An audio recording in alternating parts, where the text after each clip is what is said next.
117 ਵਿਧਾਨਸਭਾ ਵਿੱਚ भारतीय जनता पार्टी ਦੀ चुनाव लड़ने की तैयारी हो रही है और उसी दृष्टि के नाल भारतीय जनता पार्टी की सदस्यता हुई है। उसी दृष्टि के नाल पंजाब के बीच 13 लोकसभा और 117 विधानसभाओं में अपनी तैयारी चल रही है, संगठनात्मक तंत्र खड़ा किया है और उसी दृष्टि के नाल 2022 में भारतीय जनता पार्टी निश्चित रूप से अपना प्रदर्शन करेगी और सरकार बनाएगी। कांग्रेस में अभी तक बहुत ज़्यादा हलचल चल रही है। अकाली दल भी पूरा रोज़ किसी न किसी इशू पे स्टैंड ले रहा है, प्रेस कॉन्फ्रेंस कर रहा है। आम आदमी पार्टी भी जोर लगा रही है। बीजेपी किसी मुद्दों पे पूरी तरह खुल के सामने नहीं आ रही है, वो पूरी तरह खुल के स्टैंड नहीं ले रही है। एक तरह से ऐसे लग रहा है कि पार्टी सरगर्म नहीं है अभी तक। देखो, ऐसा नहीं है। तुसी यदि देखो तो साढ़े कार्यक्रम पीछे पूरे प्रदेश में हुए, किसी भी पार्टी का प्रदेश अध्यक्ष वो पूरे पंजाब में नहीं जा पाया जो हमारे प्रदेश अध्यक्ष सुनील शर्मा जी गए। साढ़े कार्यक्रम किए लेकिन उन पर हमले हुए। संगठनात्मक दृष्टि से साड़ा भी प्रवास हुआ तो साड़ा घिराव हुआ संगरूर बिच, और उसी दृष्टि से पूरे जो साढ़े पदाधिकारी हैं प्रदेश के, वो अब कोविड के विषय को लेकर के भी प्रवास कर रहे हैं, टूर कर रहे हैं, योजना बना रहे हैं। सारी बैठकें भी होती हैं, प्रदेश की भी बैठकें होती हैं।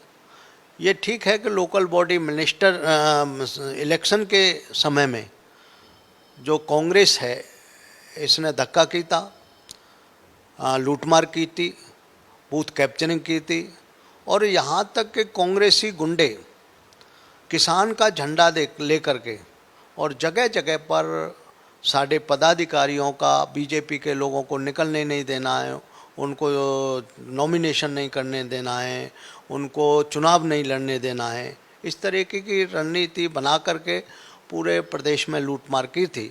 लेकिन हम कांग्रेस से डरने वाले नहीं हैं और पूरी सक्रियता से असी काम कर रहे हैं। बीजेपी देखो, इलेक्शन अगले पंजाब में इलेक्शन अगले साल है, 2022 में इलेक्शन है, तो बीजेपी की रणनीति क्या है इसमें?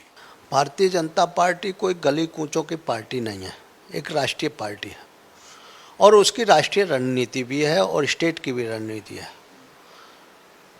भारतीय जनता पार्टी में जो काम किया है वो पूरे कभी किसी ने नहीं किया। धारा 370 ख़त्म करने का काम किया हो, राम मंदिर निर्माण का काम किया हो, पूरे देश में आचार संहिता लागू करने की बात की हो, सीए लागू किया हो, 3 तलाक। दिनेश, मतलब कि पंजाब को लेकर, पंजाब में अगर हम बात करें तो उसी दृष्टि के नाल पंजाब में भी जिस तरीके से केंद्र सरकार ने काम किया है, आज जो रोड दिखाई दे रहे हैं, पुल दिखाई दे रहे हैं, तो ये भारतीय जनता पार्टी की देन है। जो गुरु गोबिंद सिंह जी के विषय को लेकर के असी आनंदपुर साहिब का विषय हो या कॉरिडोर का विषय हो, ये भारतीय जनता पार्टी की देन है। और वर्तमान में भी जो भी काम किया है तो कांग्रेस पूरे 5 साल कुछ नहीं कर पाई, 4 साल पूरे निकल गए उसके, आज तक कुछ नहीं कर पाई। उसने जो अकाली और भाजपा के समय की जो नीतियाँ थी, जो सुविधाएं दे रहे थे, उसने टोटल सुविधाएं बंद की थी। और जिस तरीके से सड़कों का हो, चाहे सामाजिक विषय हो, चाहे विभिन्न प्रकार के मठ मंदिरों का हो और एग्रीकल्चर से दृष्टि से दनाल हो, कोई कुछ काम नहीं किया और ऐसे ही समय गुजार दिया। अब कांग्रेस आपस की लड़ाई बिच फंसी हुई है, तो उस दृष्टि से मुझे नहीं लगता कि कांग्रेस, अकाली दल या आप पार्टी जिस तरीके से हैं, तो हमारी पार्टी, साड़ी पार्टी सक्रिय है और वो मैदान में है। जैसे आपका अकाली दल के साथ गठजोड़ था, पाईवाल पार्टी थी थोड़ी, क्या आप इस बार चोन अकेले लड़ेंगे कि किसी के साथ, अलायंस के साथ भी लड़ सकती है भाजपा इस बार? देखो, भारतीय जनता पार्टी का अकाली दल के साथ समझौता जरूर सी, लेकिन बड़ा छोटा हिस्सा भारतीय जनता पार्टी के हाथ में था। 117 विधानसभा में से केवल 23 सीटों का था। वो अकाली दल अपने आप छोड़ के गया है, इसलिए असी कोई अभी पैक्ट नहीं है, किसी के साथ समझौता नहीं है। 117 विधानसभाओं में भारतीय जनता पार्टी चुनाव लड़ेगी। उनके साथ फिर से अलायंस होने की कोई संभावना? कोई अभी संभावना नहीं है। किसी और पार्टी के साथ गठजोड़ की अभी तक? अभी पंजाब में ऐसा नहीं लगता कि किसी और पार्टी के नाल गठबंधन होगा। भाजपा के लीडरों का जो अभी तक बयान है, पंजाब के जो भाजपा के लीडर हैं उनका बयान आया है कि दलित सीएम होगा अगर भाजपा पार्टी सरकार बनाती है। तो एक तरह से जो दलित भाईचारा है उसके ऊपर पूरा फोकस है भाजपा की पार्टी का। तो इसके पीछे क्या रणनीति है? भारतीय जनता पार्टी सर्व समाज और सर्वस्पर्शी पार्टी है। वो किसी विशेष वर्ग की नहीं है। यहाँ तक कहा जा सकता है कि कांग्रेस एक विशेष वर्ग से संबंध रखती है, अकाली दल तो टोटली विशेष वर्ग की पार्टी है, आप पार्टी भी वही है, नेतृत्व तो ऐसा ही है। लेकिन भारतीय जनता पार्टी ने सभी समाज के साथ समान व्यवहार किया है और सभी को सम्मान देता है। साढ़े नाल जो भी रहे हैं, चाहे संगठन में हम देखें तो जो भी केसधारी भी हैं और बिना केसधारी भी हैं, उनको सम्मान देता है।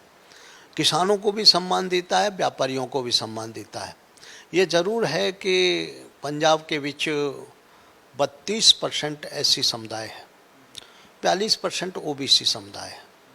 और आज तक 1947 के बाद देखा जाए तो जब से पंजाब का निर्माण हुआ है तो उसमें एक विशेष परसेंटेज के मुख्यमंत्री बनते चले आए। अभी तुरंत उनको लगा है कि नहीं, दूसरे वर्ग को भी सम्मान देना चाहिए, तो इसीलिए अकाली दल के मुखिया ने, सुखबीर बादल ने जालंधर विच घोषित की था कि 80 एससी समुदाय का उप मुख्यमंत्री बनाएंगे। जब हमने उनके साथ कहा कि भाई हमारे स्वर्णाराम जी हैं या चुन्नीलाल भगत जी हैं, उनको मुख्यमंत्री तो नाल बन जाएं, उस समय उन्होंने उनको उप मुख्यमंत्री नहीं बनाया, लेकिन अब घोषणा कर रहे हैं। इस आधार पर अपने स्वार्थ की दृष्टि से किसी को इस तरीके की घोषणा करना, ये मुझे नहीं लगता कि उनके हित में जाएगा। भारतीय जनता पार्टी ने तो सांपला जी को केंद्रीय मंत्री बनाया और अभी एससी आयोग का चेयरमैन बनाया, कैबिनेट दर्जा देता है। हमारे यहाँ आईएएस सोम प्रकाश जी, वो भी मिनिस्टर रहे और आज भी मिनिस्टर हैं। तो हमने जिस तरीके से एससी समुदाय को सम्मान देता है भारतीय जनता पार्टी ने, और विभिन्न समाज के लोगों को सम्मान देता है, मुझे लगता है कि कांग्रेस, अकाली दल, आप पार्टी भी इस तरीके का सम्मान नहीं दे सकती। ये उनका कहना ही है, करना नहीं है। अच्छा, अभी हाल ही के दिन कैप्टन अमरिंदर सिंह ने मलेरकोटला को नया जिला डिस्ट्रिक्ट अनाउंस किया है पंजाब में। तो इसके ऊपर बहुत सारी प्रतिक्रम या स्टेटमेंट्स आई हैं। कई भाजपा के लीडर ने इसको बहुत गलत ठहराया है। सीएम, यूपी के सीएम योगी आदित्यनाथ जी भी इसकी कहा है कि ये कम्युनलिज्म है, ये डिविसिव पॉलिटिक्स है। पर साथ ही साथ जो सोम प्रकाश जी, उन्होंने इसकी सराहना की, उन्होंने कहा ये बहुत अच्छा निर्णय है। तो कहीं ना कहीं आपको लगता है कि पार्टी के बीच में धड़ेबाजी है या एकमात्र सेम पेज पे, हम कहें सेम पेज पे नहीं है पार्टी?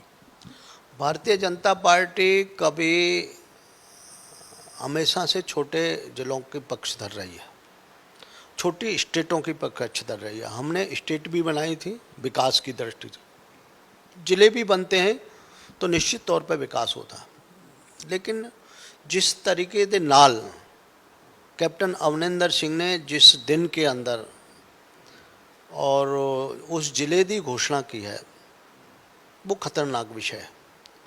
वो विभाजनकारी नीति को दर्शाता है, तुष्टीकरण की नीति को दर्शाता है।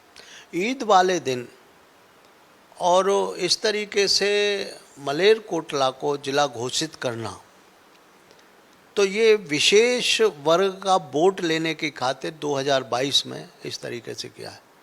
और इन्हीं विषयों को लेकर के पहले से देश का विभाजन हुआ है। ये संविधान नहीं कहता है, संविधान के विपरीत ये उन्होंने निर्णय लिया है। इसलिए योगी जी ने जो ट्वीट किया है, तो उन्होंने कहा कि संविधान और उसको देखते हुए ऐसा निर्णय नहीं, किसी धार्मिक दिन के आधार पर और इस तरीके से जिला घोषित करना ये ठीक नहीं। जिला घोषित कर सकते थे तो धार्मिक आधार नहीं लेते हो या ऐसा विशेष समुदाय का व्यक्ति। वहाँ का इतिहास उन शेर खान के नाम से जाना जाता है, तो उससे कहीं बड़ा इतिहास जो है राम सिंह कूका के नाम से जाना जाता है। इतना बड़ा कूका आंदोलन नामधारियों के नाम से हुआ और उस कूका में राम सिंह कूका ने अपने जान की बाजी लगाई। आज भी 65 जो शहीद हुए वहाँ छोटे छोटे बच्चे, उनके होल बना करके स्मारक आज भी बना हुआ है। तो इस दृष्टि से ये नामधारी और कूका आंदोलन का जो देश और धर्म की खातिर मरे, उनका सारा सारा अपमान है। उनके बलिदान दिवस पर इसको घोषित करना चाहिए था, करना था, क्योंकि हम छोटे जिलों के तो पक्षधर हैं, बनने चाहिए। लेकिन अच्छा होता मलोट को भी जिला बनाते, वो फगवाड़ा को भी जिला बनाते, और भी कुछ ज़िले हैं उनको जिला घोषित करते साथ में, तो इतना विरोध नहीं होता। लेकिन ईद वाले दिन घोषित करना और विशेष समुदाय के वोट लेने के लिए घोषित करना, ये तुष्टीकरण की नीति है और तुष्टीकरण का हमेशा से भारतीय जनता पार्टी विरोध करती है।